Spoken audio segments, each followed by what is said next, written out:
तो दोस्तों, हिमालय जहाँ बादलों से भी ऊंचे खड़े हैं देवताओं के घर, और उन्हीं शिखरों के बीच स्थित है एक ऐसा धाम जहाँ भक्ति केवल प्रार्थना नहीं, अनुभव है। मैं आपको ले चल रही हूँ उस स्थान पर जहाँ हर कदम पर छिपे हैं रहस्य, उस पवित्र धरा पर, भगवान केदारनाथ के धाम पर। तो साल के 6 महीने यह मंदिर खुला रहता है। लाखों भक्त आते हैं, दर्शन करते हैं, आशीर्वाद पाते हैं। लेकिन जब कपाट बंद हो जाते हैं तब क्या होता है वहाँ? कौन रहता है मंदिर की रक्षा में? कैसे 20 से 30 फीट बर्फ में दबा मंदिर फिर भी सुरक्षित रहता है? क्यों कहा जाता है कि रात में वहां अदृश्य शक्तियां घूमती है? आज मैं आपको पूरा विस्तार से इसके बारे में बताऊंगी। केदारनाथ धाम के कपाट बंद होने के बाद के 20 रहस्य, ऐसी बातें जो शायद आपने सुनी हो पर इस तरह कभी नहीं।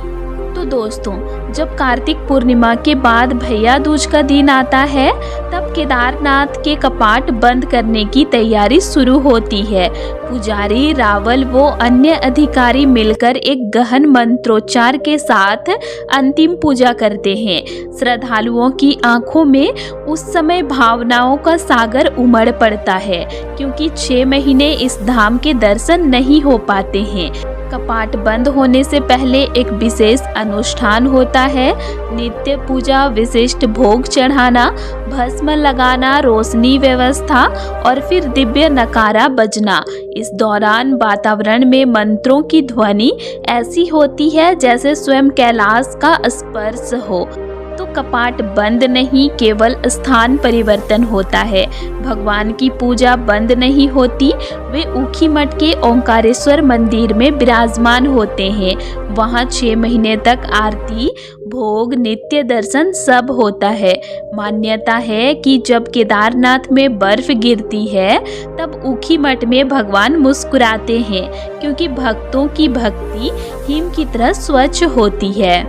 आप सोचिए, बर्फ 15-20 फीट तक जमा होती है। चारों तरफ सुनसान चट्टानें, तेज हवाएं, माइनस तापमान, फिर भी मंदिर को कुछ नहीं होता है। क्यों? क्योंकि कहा जाता है स्वयं भैरवनाथ मंदिर की रक्षा करते हैं। भैरवनाथ को दंडाधिपति कहा जाता है, यानी केदारनाथ धाम के रक्षक। कुछ साधु कहते हैं आधी रात को हवाएं डमरू की तरह बजती है, मानो कोई अदृश्य शक्तियां पहरा दे रही हो। स्थानीय लोग कहते हैं कभी कभी रात में घंटी की हल्की आवाज सुनाई देती है, जैसे कोई मंदिर के गर्भगृह में पूजा कर रहा हो। वहाँ कोई मनुष्य नहीं, सिर्फ बर्फ, चट्टानें और हवा। कुछ लोगों ने दावा किया कि उन्होंने कदमों की आवाजें सुनी, जैसे किसी ने प्रांगण पार किया हो, पर जब देखा तो वहाँ कोई नहीं। यह भक्ति है, ध्यान या शिव की लीला, कोई नहीं जानता। केदारनाथ का शिवलिंग मानव निर्मित नहीं, यह स्वयंभू है। कुछ साधु कहते हैं सर्दियों में शिवलिंग का आकार बदलता है, जैसे वो सांस ले रहा हो। यह विज्ञान समझ नहीं सकता, पर भक्त अनुभव करते हैं। कपाट बंद करने से पहले विशेष घी, रुई और वायुरोधी पद्धति से दीपक रखा जाता है। कहते हैं 6 महीने वह अपने आप जलता रहता है। यह चमत्कार है या वैज्ञानिक विधि, यह चर्चा जारी है अब तक। अब कल्पना कीजिए, अंतिम आरती हो चुकी है। कपाट बंद होने की घोषणा के बाद धीरे धीरे भक्त नीचे लौटने लगते हैं। घंटियों की आवाज दूर होती जाती है। राह में बस ठंडी हवा और खामोशी बचती है। मंदिर प्रांगण से जब अंतिम इंसान कदम हटाता है, लगता है जैसे पूरा परिसर सांस ले रहा हो, जैसे सदियों पुरानी ऊर्जा फिर मुक्त हो रही हो। सूर्य ढलता है, आकाश गहरा नीला, और फिर चारों धामों में से एक का धाम 6 महीने तक मानव रहित हो जाता है। रात में यहाँ तापमान -15 से 20 तक गिर जाता है। हवा तीर की तरह लगती है। बर्फ चटकने की आवाज दूर तक सुनाई देती है। स्थानीय लोग कहते हैं कभी कभी रातों में ऐसा एहसास होता है कि कोई अदृश्य शक्ति जगा रही हो। क्या ये भैरवनाथ हैं? क्या ये गणेश, नंदी या शिवगण होते हैं? इसका पता नहीं। कपाट बंद होते ही सबसे पहले भैरवनाथ के मंदिर में पूजा होती है।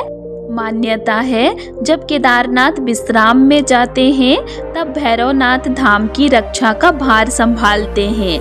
कुछ साधु कहते हैं रात में मंदिर के आसपास अजीब कंपन महसूस होता है, जैसे कोई विशाल शक्ति मार्ग पर गश्त कर रही हो, पर कोई दिखाई नहीं देता।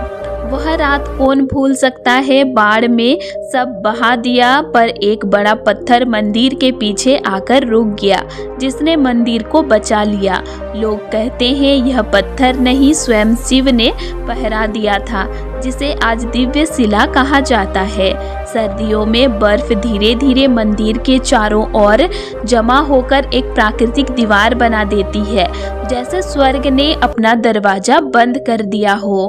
कहते हैं कुछ तांत्रिक सिद्ध योगी गुफाओं में तपस्या करते हैं, उनसे मिलना लगभग असंभव है। कुछ को लगता है वे मनुष्य नहीं, शायद वे शिवगण हो। कपाट बंद होने से पहले मंदिर में विशेष भस्म, कपूर और गंध रखा जाता है। कहते हैं कपाट खुलने पर वैसे ही महक मिलती है 6 महीने बाद भी।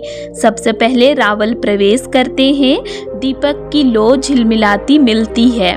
सुगंध वैसी ही जैसे कल ही पूजा हुई हो, मानो भगवान अभी भी विराजमान हो। कहते हैं बर्फ शिवलिंग पर भी पड़ती है, पर रूप कभी बाधित नहीं होता, मानो प्रकृति स्वयं पहरा दे रही हो। स्थानीय मान्यता, कभी कभी कोई मंत्र की छिन्न ध्वनि सुनाई देती है। वैज्ञानिक कहते हैं हवा, भक्त कहते हैं शिव, और सच शायद दोनों। कई भक्त बताते हैं कपाट बंद होने के दिन रात को सपने में केदारनाथ देते हैं दर्शन, मानो कहना चाहते हो मैं यही हूँ, चिंता मत करो। कुछ वैज्ञानिक कहते हैं यहाँ की चट्टानों में चुंबकीय कंपन है, यानी ऊर्जा का भंडार। शायद इसी कारण यहाँ साधक तपस्या करते हैं। जब बर्फ पिघलने लगती है मंदिर के आसपास फिर पदचाप गूंजता है। भक्त, पुजारी, जीवन सब वापस लौटते हैं। कपाट खुलना मानो नए साल का जन्म हो। ढोल बजते हैं, फूल बरसते हैं, हर आंख नम होता है। शिव पहाड़ पर नहीं, हर भक्त के हृदय में है। कपाट भले बंद हो, पर भक्ति का द्वार कभी बंद नहीं होता। शिव वही है जहाँ श्रद्धा है। केदारनाथ सिर्फ एक मंदिर नहीं, एक अनुभव है, एक रहस्य है, एक ऊर्जा है जो हजारों सालों से हिमालय में धड़क रही है। और जब अगली बार आप केदारनाथ धाम जाए तो सिर्फ दर्शन मत कीजिएगा, महसूस कीजिए, क्योंकि कुछ चीजें शब्दों से नहीं आत्मा से समझी जाती है। तो दोस्तों आज के लिए इतना ही, और आप लोगों को मेरा आज का इन्फॉर्मेशन कैसे लगा ये मुझे कमेंट करके ज़रूर बताइएगा। और वीडियो अच्छा लगा तो वीडियो को लाइक कीजिएगा और साथ ही चैनल को सब्सक्राइब भी ज़रूर कर लीजिएगा। और अगर आप लोगों को केदारनाथ धाम से रिलेटेड और भी वीडियोज़ देखने हैं तो मेरे चैनल में अपलोड हैं, आप उनको भी देख सकते हैं। तो चलिए फिर मिलते हैं एक नई वीडियो के साथ। Thanks for watching.